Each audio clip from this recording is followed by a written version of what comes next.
Welcome to Healthy Conversations, sharing the knowledge, experience, stories, and the wisdom of herbalists and other natural healers, with your host, Stephen Horn. Today's guest, Patricia Kaminsky. Hi, and welcome to Healthy Conversations. I have back with me today Patricia Kaminsky of Flower Essence Services, and we're going to talk a little bit about how flower essences work, because I think this is a really important topic, and why flower essences be so important for us in today's modern natural health world. So, Patricia, how do you see the flower essence actually acting on a person? How does the plant how does this actually work in your Well, understanding? sometimes it can be really physiological. Like I remember once we had a chiropractor who came to our class who was very skeptical. He shared with us that he was originally very skeptical of these, but he decided to try them out, and he had cayenne, and he was using the cayenne topically on a client. And this man, when he put it on a particular point, the chiropractor felt there was a certain kind of stagnation in the energetic connection.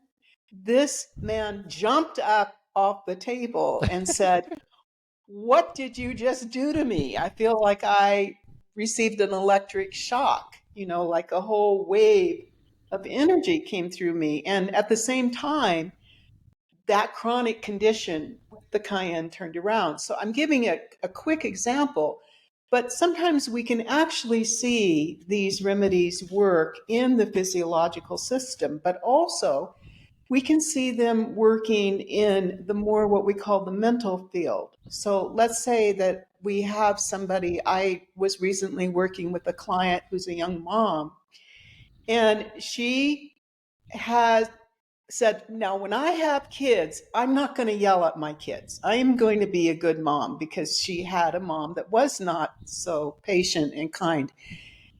And there she found herself, the kids, she's getting the kids from school. The dog is barking. She has to get the food on. One of the kids is fighting with the other kid.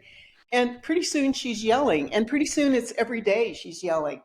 Uh-huh. And what one of the things scarlet monkey flower does, that we have plenty of remedies for parents, but the scarlet monkey flower, we use it for people who try so hard to repress their anger that they can't find constructive ways to say, Mm-hmm. "You know what, if you just take your shoes off before you come in the house, I just swept the floor. And when you track in, that's hard for me." They don't know how to do that.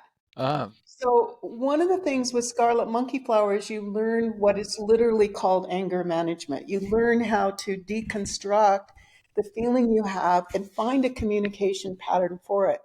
And the scarlet monkey flower is just so phenomenal. And so I gave it to this young woman in that way, and she said, "Oh yeah, I realized I was carrying a lot of anger. I can feel it as pressure in myself." She started even identifying where the pressure builds up in her solar plexus, in her throat. And she hadn't even been aware of how much tension she was carrying there. So that's an example of where what we do with the flower essences is we're teaching the client to be more conscious, even more aware in the body as well as in the mental field of what's going on. We're literally very often unconscious. And so that's, I can give you Oh yeah. thousands of Well, like examples. I've worked with scarlet monkey flower in particular when I'm working with someone and I say, so we're talking about something that happened in their life, and I say, well, how do you feel about that? Well, I'm angry about it. I say, okay, well, breathe in into and feel that anger, and they start to cry. And I go, okay, so what you're really feeling is sad, but and it brings about clarity in understanding your own anger because you're not able to face it. You're not able to look at the anger you have inside of it, so you can't deal with it constructively. It just comes out in inappropriate ways because it just builds up. So I understand that. In fact, I would guess that probably you see it like I do, that the monkey flowers are all about facing ourselves, right? facing things Exactly, all facing of them. things in us that we don't want to look at. And so this is also, by the way, one of the ways we research them. When we can see a particular pattern in a botanical family or in a sub part of the family. So Yeah. Bach brought the first Mimulus forward. It's actually a Native American plant, but he was in England as well. And that for the common phobias, anxious about going to the dentist, or, it's going to storm out and I might get killed in the storm. Really just basic phobias that paralyze us. But then we developed about 3 other Mimuluses in our system that deal with other kinds of ways that we repress basic emotions, and we need to shine a light on them. And I do want to say too that as a whole, flower essences are really a new vocabulary of the soul.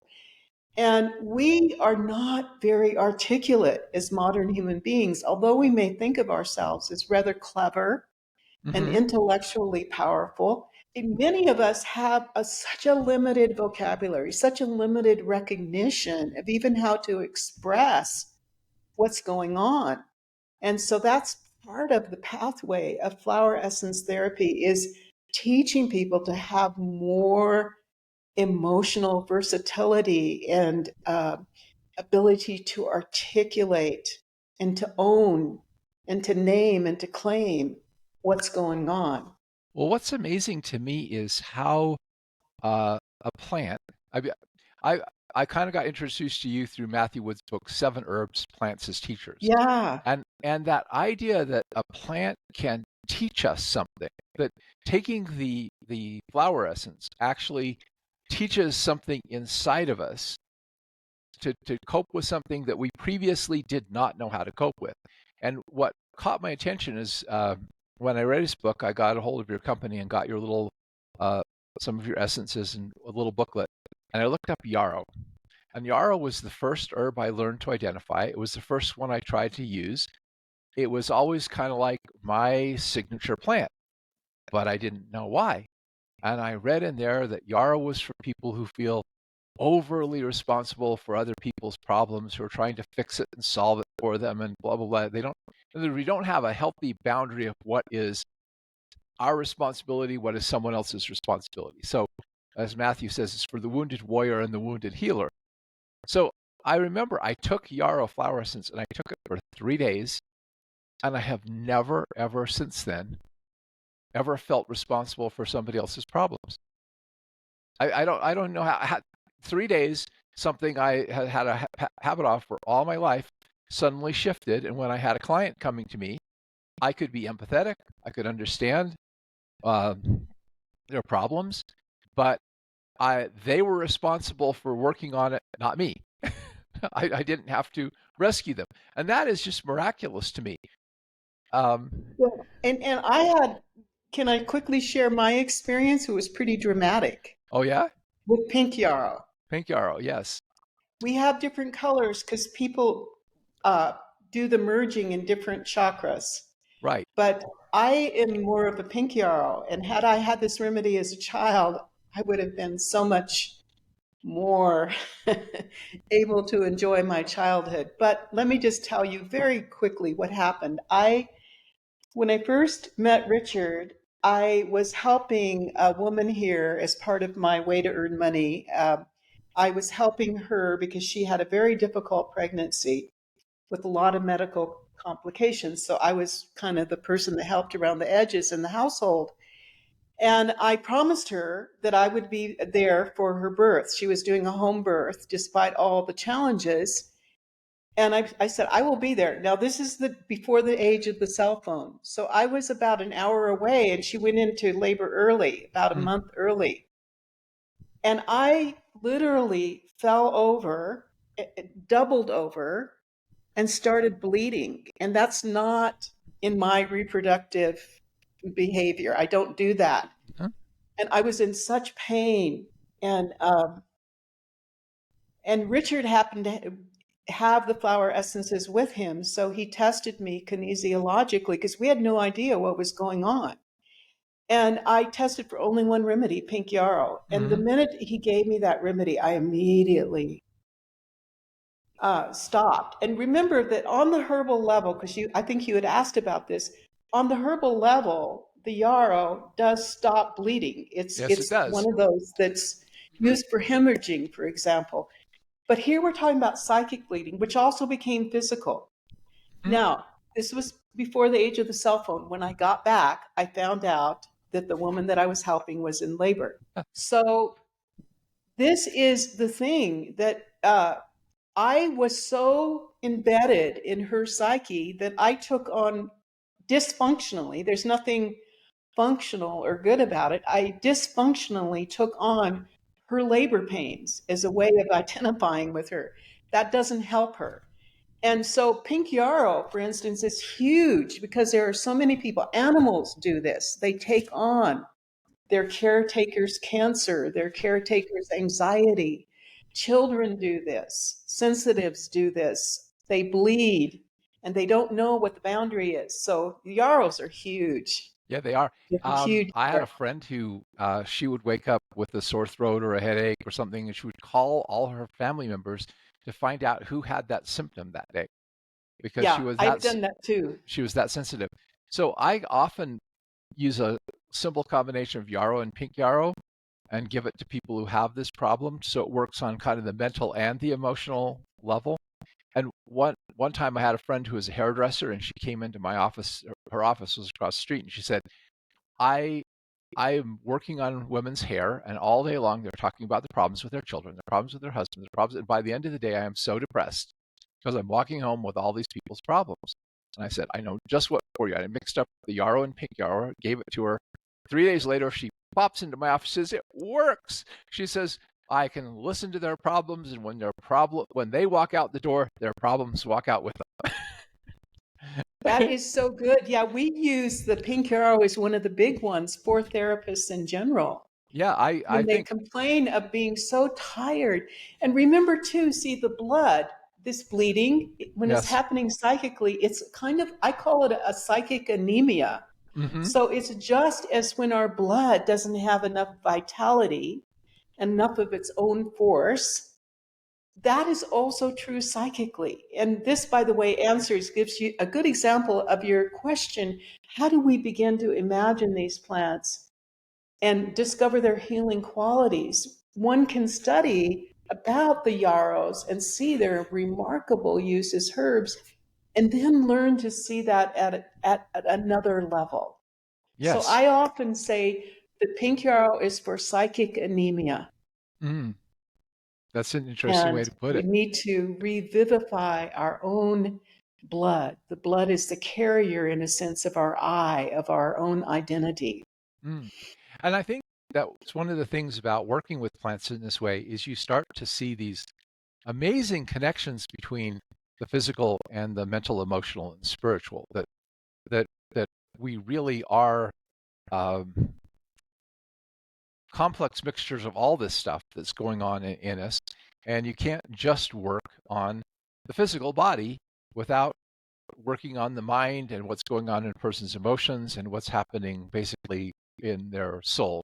I know maybe in modern times where people don't like to talk about the soul because a lot of people are kind of getting to the point there is no such thing, but it sure seems to me that there's a soul not only to people but also to plants. Well, I think that we live in a time where the materialistic paradigm is still predominant, but it's breaking up. I would call it a grassroots movement. And as a gardener, I know exactly how grass takes over the garden. It does it by the underground rhizomes Yes, that suddenly, pop up somewhere are else. the new thing. And so we really, I've never felt like I needed to prove this work on the outer level of, you know, materialistic science, because we are in touch with a whole groundswell of people who are developing a new paradigm for healing. And it's just growing so much. There's such a recognition worldwide that we need these new forms of healing. Yeah, and what is amazing is that, and I'm sure you've experienced this too, is this stuff works on people even sometimes when they don't believe it will work. Oh, yeah. one of my favorite stories that way is this was just with Rescue Remedy, the Bach flower formula that he created. One of my neighbors my family had been over visiting them, and they had a sloped driveway, and his truck was sitting in the driveway, and they were all behind the truck talking, and he wanted to get the truck in the garage. So he just put it in neutral and started to coast into the garage, thinking everybody was behind him. My 2-year-old daughter was in front of him, and he knocked her over, and he heard a thump. Then he heard a second thump under the car and Oh slammed my on the brakes, gosh. and he knocked her down. And so when I'd come home, he was over there. All the family was over there, and I heard the story, and I said, "Look, it was an accident. I'm glad nobody was hurt because all she had was a little bump here on her forehead." I said, "We're just grateful, that my daughter's okay. Don't worry about it. I forgive you." And I tried to give him a hug, but he was like, "Eh," and then he said, "I got to go," and left. So of course all the family was upset. So I pulled out the Rescue Remedy, gave it to everybody, took some myself, and everything calmed down in the room. And I thought, Yes. the person who really needs this is my neighbor, but he doesn't believe in any of this stuff. And then the thought hit me, but he probably feels guilty enough that if I asked him to take it, he probably would. So I went over, I knocked on the door, and I said, "I know you believe in any of this stuff, but take this, it'll help." So anyway, I saw him a couple weeks later. I said, did you notice a difference? He said, "Oh, I'm sorry, I broke the bottle." I said, "That's okay. What, did you take it?" He said, "Well, I didn't think it would do anything, but I figured I owed you something, so I took it." And he said, "Come to think of it, I felt better in a few minutes after that." He says, "Does that stuff work?" And Yeah, I well, that is true. And, we even have stories in medical settings. For instance, in Brazil, in a number now in the hospitals, the five flower is used as part of an emergency, set of tools to help calm down. But there are also those who use some specific remedies. And we had once, not once, but this is one kind of example, received an example about yerba santa. They had yerba santa, and that's one Matthew Wood also knows well, yeah. is one that on the herbal level, again, we know it as a wonderful chest and lung remedy. It's called the holy herb Mm-hmm. because there's really something of a sanctuary here in this heart lung region.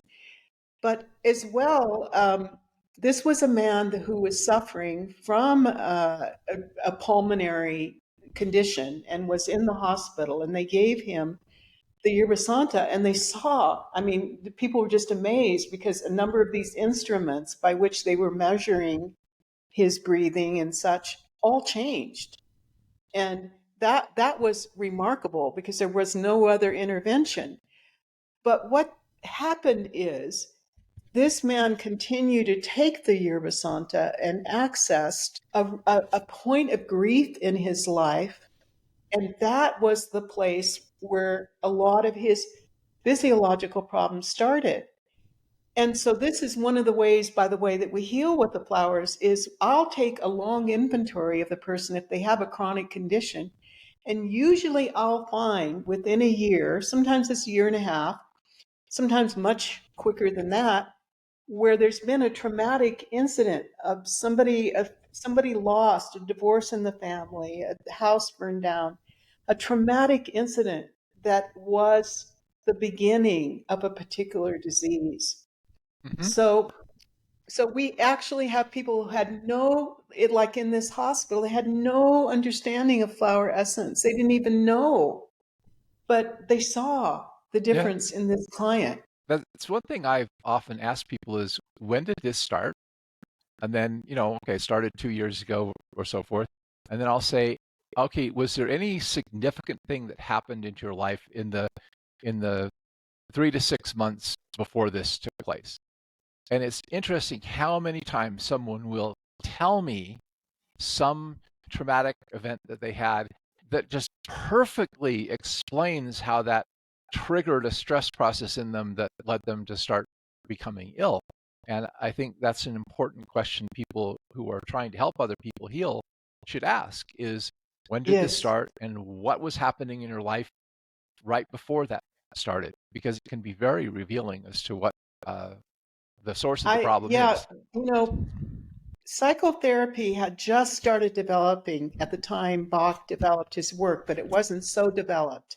Say, for instance, Carl Jung. But I often point to one of Jung's insights. He said, unless the unconscious becomes conscious, we will call it fate. In other words, we will feel that it's happening to us because we haven't developed enough consciousness in our soul to see it and therefore to address it in the right way. And what we do find is that flower essences have such an uncovering, discovering capacity. So we often use the word to say that we recover. Mm-hmm. That's a word we Oh, use in right. the health. Yes. We recover, which is to say that we're somehow taking care of the wound. We're trying to cover it over. But really, what we need to do is uncover and Uh-huh. discover. And so that is part of recovery. Right. That's very good. And I think that's a good place to end this particular segment. So as I mentioned, Patricia is with Flower Essence Services along with her husband, Richard Katz. And you can check them out at FES Services. The link is in the description below, where you can learn more about flower essence therapy and how they can help you. So thank you again for being with me today, Patricia. Thank you. Hit the like button and subscribe to our channel to catch future episodes of Healthy Conversations. Help us educate others by sharing this video, and please feel free to share your own thoughts, comments, and questions below. To learn more, check out the links below.